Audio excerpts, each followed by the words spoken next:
Comme ça, c'est la dernière fois que tu me vois bien, soldat. Quand je vais revenir, je serai plus rien qu'un habitant.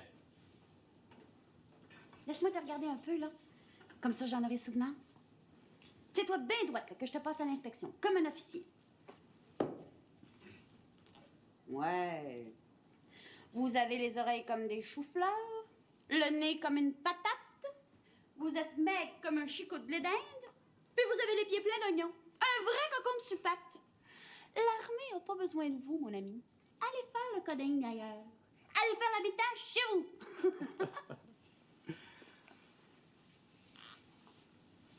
Comme ça, tu m'haïras pas en habitant. J'ai jamais dit que je t'aimais mieux en soldat. Je t'ai dit ça? Non, t'as jamais rien dit de même. T'es pas parleuse. Une fille, faut pas que ça parle de trop. Faut pas que ça parle à travers son chapeau parce que ça porte plus à conséquence qu'un homme. Un homme qui reprend sa parole, c'est critiqué, mais une fille, c'est rejeté, dénigré. Faut que l'homme soit bien noir pour qu'une fiancée reprenne sa parole sans se faire de tort, puis encore. Oui, mais un petit brin d'encouragement puis un petit brin d'affection, Juliette, ça fait pas de tort à personne. Je suis bien prêt à te donner du temps. Je veux dire un temps raisonnable. Mais moi, j'aimerais ça savoir si ça peut aboutir. Je peux rien te dire à moitié, Yvon. C'est tout l'un ou c'est tout l'autre. Ça va être oui ou ben non, ça va être non. Pas peut-être. Mais je veux rien t'imposer. Si tu penses que tu veux pas perdre de temps puis que t'aimes mieux t'établir tout de suite, c'est toi qui sais ça. T'as beau en choisir un autre. Il y a des filles dépareillées dans la paroisse qui ne demanderaient pas mieux que d'entrer dans la famille de Joseph Arthur Lavoie. Puis il y a bien des parents qui seraient fiers que ça arrive à leur fille. Mais moi, je peux pas te donner de conseils. Je suis pas ton père, puis je suis pas le curé. Hein. Quand tu vas revenir, t'as beau venir accrocher ton fanal les bonsoirs. Je t'ai jamais refusé quand t'es venu. Moi, j'en ai refusé d'autres, hein. C'est tout ce que je peux te dire, puis rester une fille respectable. C'est bon, je vais me contenter de ça. Je comprends que tu peux pas en dire plus, ce sera pas convenable. Puis moi, je te respecte. C'est bien normal. Si un jour tu deviens ma femme, ce sera mieux que je t'aille respecté en tout. À part que moi, je veux pas me tromper. Le mariage, c'est pour la vie. Ça se défait pas pour un caprice. Puis moi, quand je m'essaye à quelque chose, faut que ça donne. Ça peut pas mal à donner, je le supporterai pas. C'est ça que je pense. Que l'amour vaut mieux qu'il y en ait un petit brin, moyennement toute la vie, que ben en commençant, puis plus rien pantoute. Laisse-moi le temps, Yvon. Si jamais on se marie, t'auras pas à regretter d'avoir été patient.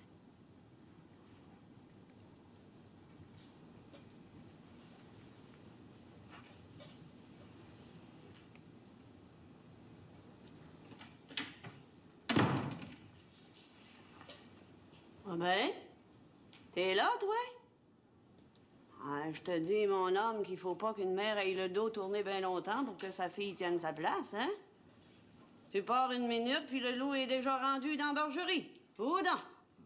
Fait qu'est-ce qui t'amène ici? On sait sûrement pas la quête pour l'église, parce que monsieur le curé m'en aurait parlé. Comme je suis sur mon départ pour Montréal, je venais vous faire mes salutations. Ça a donné que vous étiez parti voir le curé. Ouais, puis, t'as dû être caché longtemps derrière un arbre, toi, pour que ça adonne de même. Ah, ben, en tout cas, ben, je suis là, mon Yvon. T'as beau me faire tes adieux, ben, je sais que ce sera pas pour bien longtemps. Ton père doit espérer aussi, je suppose bien, hein, pour travailler à son gros contrat de voirie. Mais comme Valérien. Ben, on te reverra bientôt. Ma fille a dû te dire que tu serais bienvenue pour accrocher ton fanal. Oui, elle m'a dit ça. Bon. Bonjour, Madame Saint-Cyr. Juliette? Bon voyage. Ben, le bon Dieu te protège, Yvon. Bon Dieu te protège. Hey, Yvon! C'est-tu bien gros, Montréal? Ouais, c'est bien gros. Plus gros que la paroisse. Ah ben oui, bien plus gros. Combien de fois? Oh, sa mère. Elle sais-tu, toi, comment? Bon, ben alors, laisse-moi faire. Combien de fois, Yvon? Ben, 10 fois, c'est trop gros? Ouais. C'est bien gros. 100 fois. 100 fois?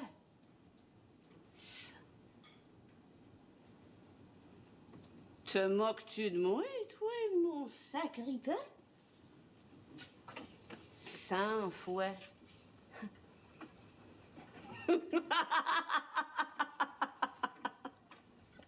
Tu sais même pas compter jusque-là. T'es un bon farceur, mon garçon, je me souviendrai de toi.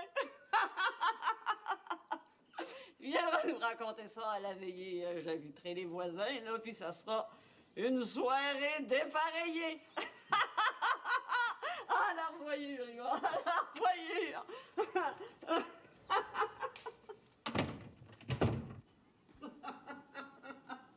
100 fois.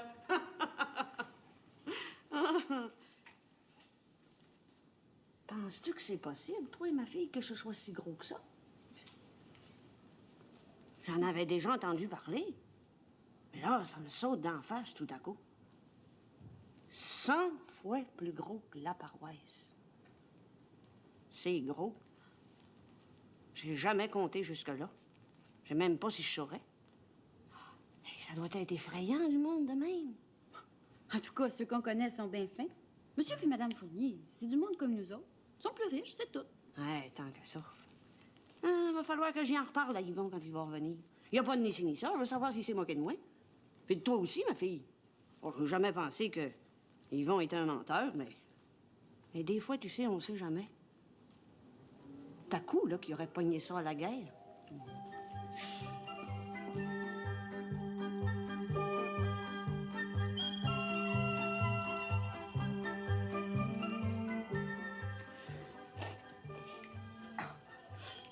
Faudrait pas que la paroisse me voie. Les gens pourraient penser que c'est parce que tu t'en vas à Québec quand je braille. Oh, il aurait menti, je suppose. Comme de raison. Pourquoi c'est faire que je braillerais? On n'est pas en amour. Puis on risque pas de l'être. On n'est pas fait pour s'entendre. C'est que t'en sais, on n'a jamais essayé.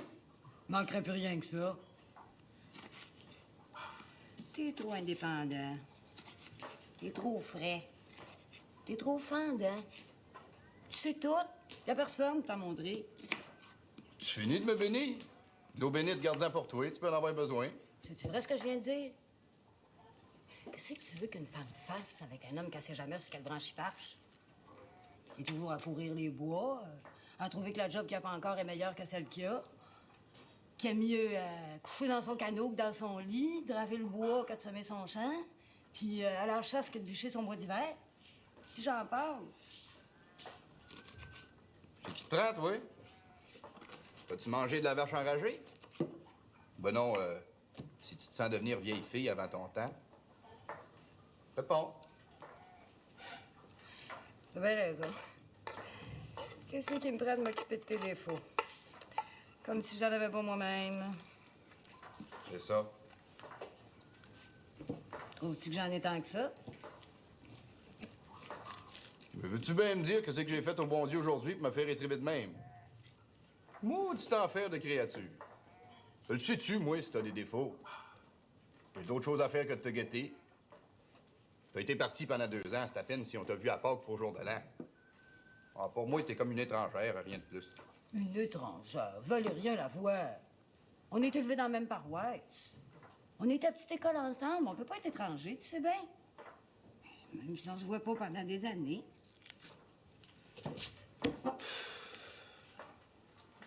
C'est qui fait le père, là, qui arrive pas. T'es bien pressé de partir? T'es pas belle avec moi? Hey, toi, ça va faire, hein? Arrête de m'étriver, arrête de m'agacer. Y a rien à nous autres. C'est bien parfait comme ça, je veux rien changer. Je veux bien des défauts. J'en suis bien content. Je les aime, mes défauts, je suis bien avec. Quand bien même qu'il y en aurait autant que des roches à la terre de ta mère. Puis le bon Dieu sait qu'il y en a. Mais toi, t'en as un baptême de défauts, par exemple. C'est de vouloir dominer ton prochain. Je te vois venir, Antoinette, tu sais.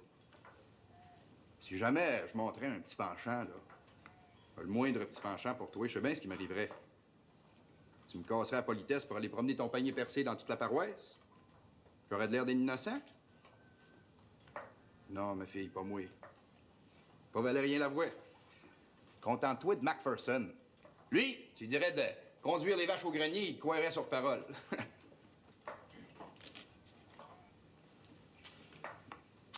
Bon, à bien y penser, je trouve qu'on se ressemble trop pour bien s'entendre. On mettrait toute notre force à tirer du poignet. Il en resterait plus pour s'aimer. Fait que restons-en là, hein. Comme ça, on risque pas de se retrouver avec une roue en trop. Tiens, là le pire. Non, tu diras à ta mère de pas s'inquiéter. C'est juste un aller-retour. Puis le curé est avec nous autres. Tiens, t'embrasseras Ticoune pour moi. Bonjour, monsieur Lavoie. Bon voyage, là. Tiens, Ticoune. La part de Valérien.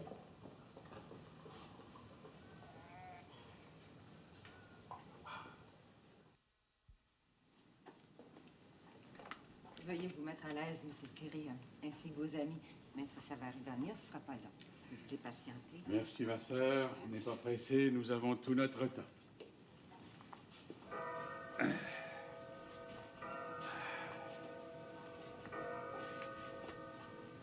C'est beau. On dirait quasiment une église, tellement c'est riche. C'est vous en pensez, monsieur le curé? J'aimerais bien que notre fabrique soit aussi à l'aise que Maître Savary. Tu as raison. Tu as raison, Joseph Arthur, c'est très beau. Madame Savary avait un goût excellent et de son vivant, elle s'est employée à meubler cette maison avec goût, sans jamais tomber dans l'ostentation. La véritable richesse est toujours discrète. Ouais, moi, si j'étais riche de même, ça se saurait dans la paroisse. Valérien, tais-toi. C'est pas le temps de faire le coq. Il y a longtemps qu'il est veuf, l'avocat Savary? Non. Il a perdu sa femme et ses 2 filles l'automne dernier pendant la grippe espagnole. Cauchemar terrible. Une femme parfaite en tout point, 2 filles prêtes à marier, excellente santé. Quand on pense que Maître Savary est atteint d'un mal mystérieux et qu'il survit, et que son fils, le lieutenant Raoul, a été blessé gravement en Europe, on peut dire que les voies de Dieu sont impénétrables. Amen. Eh bien, faut dire, monsieur le curé. Ne vous dérangez pas. Restez assis. Merci, ma sœur. Je vous appellerai. C'est une parente de ma femme. Comment allez-vous, mon cher Chouinard? Très bien, mon cher Savary, merci. Et vous? Vous avez vu vous-même que mon âme est entre bonnes mains et je ne peux aller nulle part sans que sœur Marie-Louise m'accompagne. Les occasions de pécher sont rares. Quant au corps, la chair est méprisable si elle n'est pas dominée par l'esprit. Il est à la chair ce que la loi est à la société. Il la rend tolérable. J'aimerais vous présenter monsieur Joseph Arthur Lavoie, un de mes bons paroissiens et un bon cultivateur. C'est un avantage pour moi de faire votre connaissance, maître Savary. Appelez-moi monsieur. Je ne pratique plus. C'est mon 2e garçon. Mon premier est dans l'armée. Lui, c'est Valérien. C'est lui l'insoumis. Ouais, c'est pas un méchant garçon. C'est-à-dire qu'il s'est soumis après le 11 novembre, quand la guerre a été terminée. Il est prêt à être jugé par un tribunal civil comme le gouvernement le permet. Seulement, il n'est pas seul dans son cas. Les tribunaux sont débordés. Aussi, nous ne vous demandons aucune faveur, mais si vous pouviez faire en sorte que le cas du jeune Valérien Lavoie passe bientôt, Monsieur Lavoie y trouverait un avantage. Il pourrait lui donner un travail qu'il peut difficilement lui offrir maintenant, de peur que les gens parlent. C'est un contrat du gouvernement, vous comprenez, les chemins. Je suis bien prêt à payer l'amende pour mon garçon, s'il y en a une, naturellement. Il y en aura, rassurez-vous. Oh, excusez-moi, je ne savais pas que vous aviez de la visite. L'abbé Chouinard, Monsieur Lavoie, son fils, mon fils, le lieutenant Raoul Savary. Je cherchais la Montreal Gazette. La voilà. Excusez-moi. J'ai déjà rencontré le lieutenant Raoul il y a une dizaine d'années chez les Fourniers. Vous étiez venu à la Malbaie passer quelques jours avec votre famille, vous rappelez-vous? Il ne m'a pas reconnu. Oh, j'ai dû changer. Lui aussi, l'abbé, rassurez-vous, il a beaucoup changé. Maintenant, c'est en tout point un jeune homme de son temps. Ouais. Il est bien du XXe siècle, en autant que ça veut dire quelque chose. On voudrait pas abuser de votre hospitalité puis de votre amabilité. Ça fait que on pourrait s'en aller si vous nous disiez quoi faire, Esther. De la politique de bout de chemin. Où s'en va-t-il, Lomé, un Gouin, avec sa loi des bons chemins? S'imagine-t-il que la province de Québec va se couvrir d'automobiles et de camions? C'est farfelu. On arrivera bientôt au bout de cette folie. Ça ne peut pas continuer indéfiniment. Et toutes ces routes, à quoi serviront-elles? Non. Le chemin de fer a été et reste le seul moyen de communication et de transport économique et raisonnable. Nous autres, tout ce qu'on veut, c'est un bon chemin pour aller à Malbaie. Du moment qu'on peut s'en servir 12 mois par année, on ne demande pas plus. Mais là, c'est à peine ces jours peuvent passer à l'âge. Troc, c'est commode pour charbouiller de bois. Faut chauffer ça, le monde des villages et des villes. Puis exigeant, le monde, ça tient leur maison bien chaud. Ouais, je suppose qu'on ne peut pas bâtir des chemins de fer partout. C'est bien dommage. Bon, eh bien, je vais voir ce que je peux faire pour vous aider. Les amis du curé Chouinard sont mes amis. Alors, vous êtes prêt à payer l'amende pour votre fils Valérien? Oui, M. le curé m'a dit que les juges étaient bien aimables, qu'il y en a qui ne demandaient pas plus que 5 ou 10 piastres. Rapport que le gouvernement avait demandé de ne pas être plus sévère que de raison, puis que la guerre, c'était chose du passé. Vous n'avez pas lu les journaux? Le cabinet vient de fixer l'amende à 250 $ minimum. Et ceci pour calmer une certaine opinion publique qui trouvait que ceux qui n'avaient pas respecté la loi s'en tiraient mieux que ceux qui avaient répondu à l'appel de leur patrie. Et là-dessus, je suis tout à fait d'accord avec le gouvernement. Inutile de faire des lois si on ne les fait pas respecter. N'est-ce pas, l'abbé? Bien sûr. Naturellement. Bon, mais... Merci de nous avoir reçus. Je vous téléphonerai dès que je serai de retour au presbytère.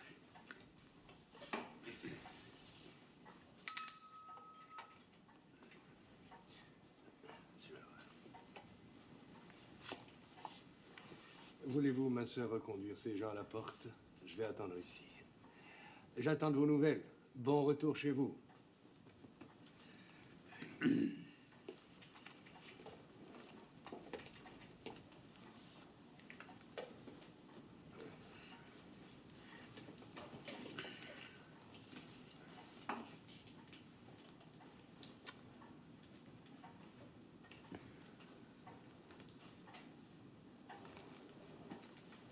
Qu'est-ce qu'il voulait?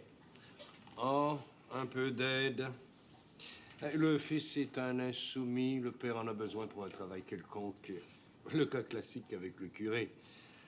Et je pense que le nouveau minimum fixé par le cabinet Borden a jeté un peu d'eau froide sur les espoirs du bonhomme. Ils n'ont pas l'intention de les fusiller qu'ils les gracient. Faire payer l'amende à des déserteurs, c'est mettre un prix sur l'honneur de servir son pays. Et je trouve ça insultant. Puis après tout, c'est fini, goddamn. Faut penser à d'autres choses. La guerre, on l'a gagnée. On est au 20e siècle, il faut en profiter. En tout cas, moi, je me sens fait pour vivre aujourd'hui. Surtout qu'il y a bien des fois, dans les tranchées puis à l'hôpital militaire, je savais pas si je vivrais demain. Non, papa, je vivrai pas dans le passé. Celui que j'ai, il est pas fait pour y vivre. Et si je me fie sur le marché de New York et de Montréal, l'avenir s'annonce all right.